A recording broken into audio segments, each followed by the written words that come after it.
July 9th, 2027. 8:03 a.m. The air grew thick. Birds plummeted like stones, and across the city, people collapsed, as if the sky itself had fallen. Within 30 seconds, Earth's gravity had doubled. Nobody saw it coming. Nobody, except Dr. Ethan Hayes. And if he couldn't stop it, Earth wouldn't just collapse.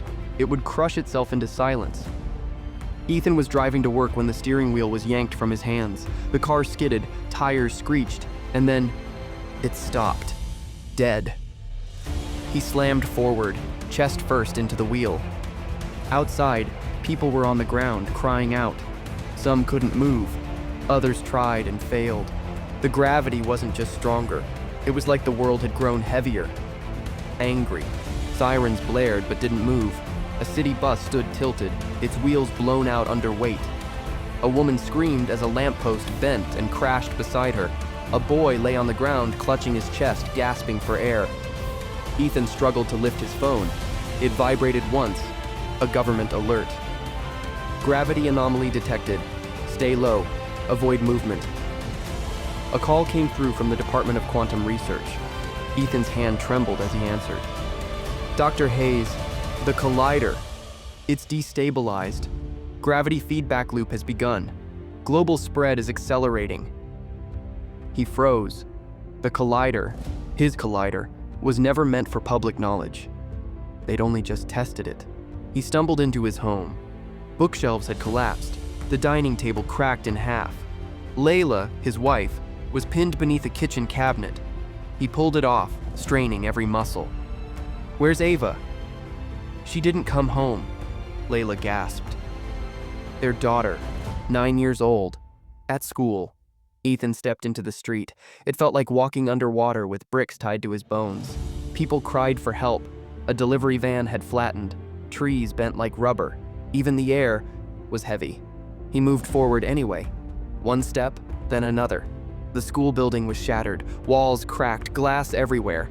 Children were hiding in corners, too weak to move. Ethan searched hallway after hallway until he saw her, Ava, sitting beneath a desk, safe, scribbling equations on a torn notebook page. She looked up. Dad, I know what happened. Her voice was calm, almost eerie. The collider didn't break. It created a wave, a gravitational echo. It's feeding itself. Ethan blinked, stunned. You can fix it? We can. But we have to go back to the collider. As they moved through Washington, everything was falling apart. A hospital collapsed in the distance. The Capitol dome had cracked like an eggshell. The Lincoln Memorial had lost its head.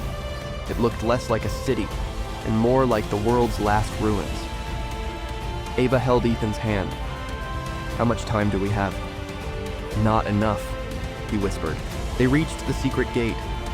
No guards, no alarms, just silence. Inside, blinking lights and distant humming. The elevator was dead. Ethan looked at Ava. We're climbing. They descended down emergency ladders, step by painful step, until the steel doors of the collider chamber loomed ahead. Inside, everything was falling apart. Monitors sparked, pipes groaned. The reactor pulsed with a low thumping hum, like the Earth's heartbeat.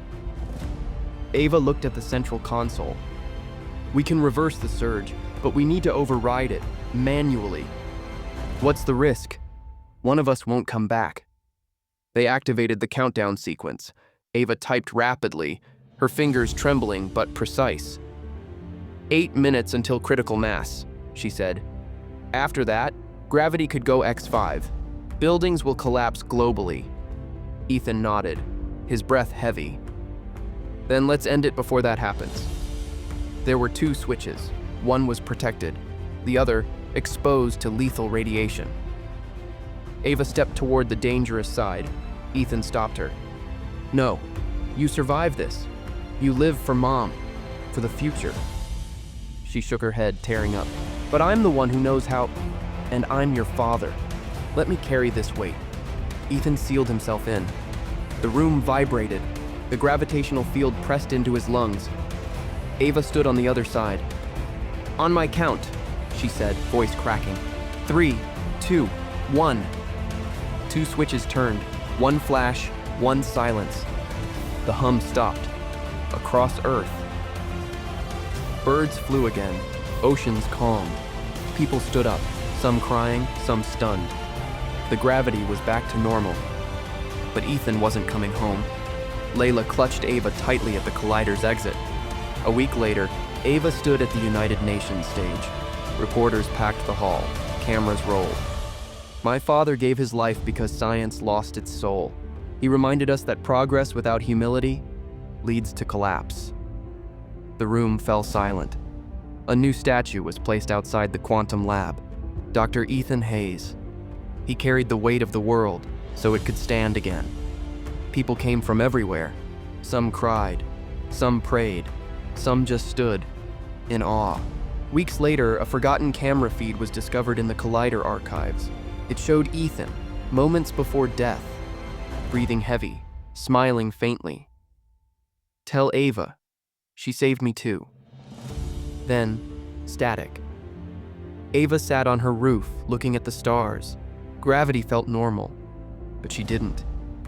She clutched her father's notebook. The night was silent and light, for now. If you're still watching and this story pulls you in, hit that like button and subscribe for more cinematic science stories. Share this with someone who still believes in hope. And subscribe, because the next collapse might already be in motion.